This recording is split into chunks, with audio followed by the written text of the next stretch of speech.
Hola, bienvenida a esta nueva tutoría. Recíbela y llévala también en tu dispositivo móvil o tableta. Recuerda, somos tutorías.co. Comillas. Nació solo para vender. A la vez sus hijos nacieron solo para vender. Así sucesivamente hasta que aparecieron los estudiantes. Comillas.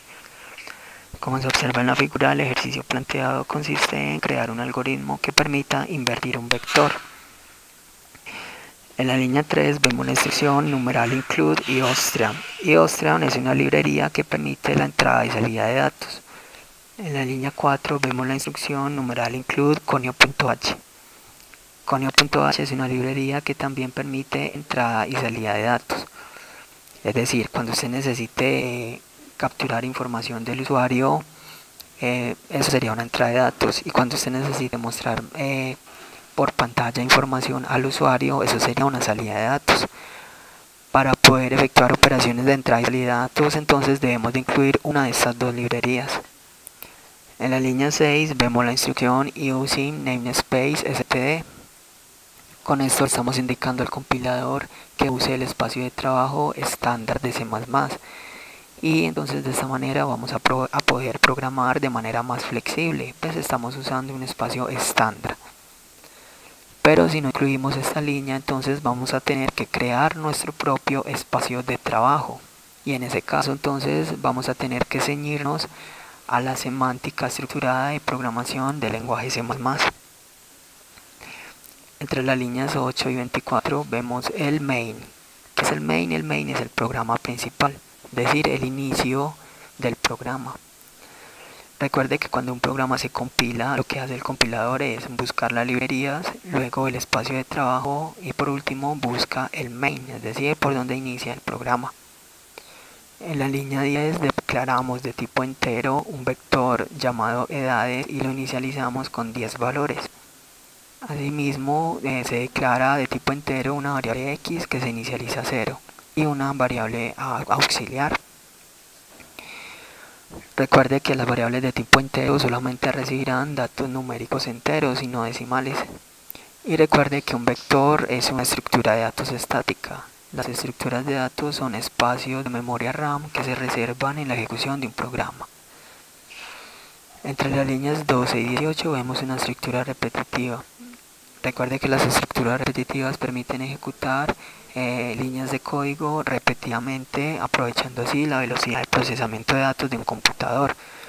Entonces línea 12, mientras 9 menos x sea mayor a x. En caso de cumplir esa condición va a ingresar al ciclo. Entonces línea 14, a la variable auxiliar le va a asignar lo que tiene el vector edades en la posición x.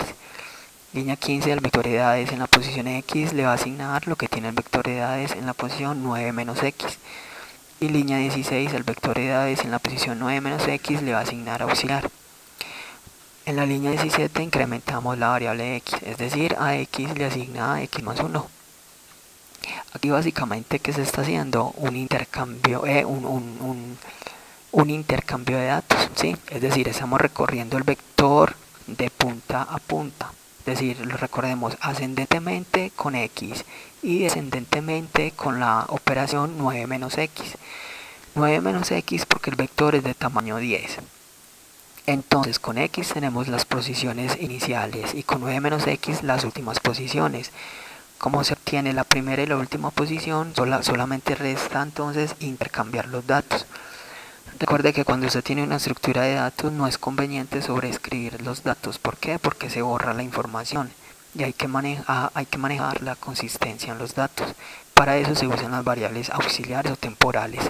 Entonces auxiliares captura información, luego se sobreescribe sobre el vector y luego se rescata la información de la variable temporal. Eso es lo que se hace entonces en estas 4 líneas. Luego de intercambiados los datos, entonces solo resta por mostrar nuevamente el vector ya con los datos invertidos. Para eso usamos entonces un ciclo for que va de 0 a 9. Entonces en la línea 21 usamos la instrucción code. Esta instrucción entonces significa poner caracteres en la salida estándar. ¿Cuál es la salida estándar? La pantalla. Entonces code significa variable por pantalla. Entonces, para usar code, para mostrar mensajes por pantalla, vamos a usarlo de la siguiente manera. Ingresamos la palabra code, a continuación menor, luego el mensaje entre comillas. Si es una variable, se pone, las variables deben de ir entonces antepuestas a los símbolos de menor. En este caso observamos cómo imprimimos variables, es decir, un valor que está dentro de un vector y texto. En este caso el texto es un espacio largo, es decir, un tabulador. Entonces la instrucción code permite mostrar texto y variables. Para separar el texto de las variables usamos los símbolos de menor. Y recuerde que el texto debe ir entre comillas dobles. Por último, en la línea 23 vemos el método --get.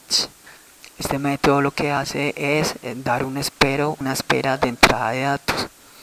Con este método entonces vamos a poder ver la salida de datos, ¿sí? Y para cerrar la ventana de ejecución presionamos cualquier tecla.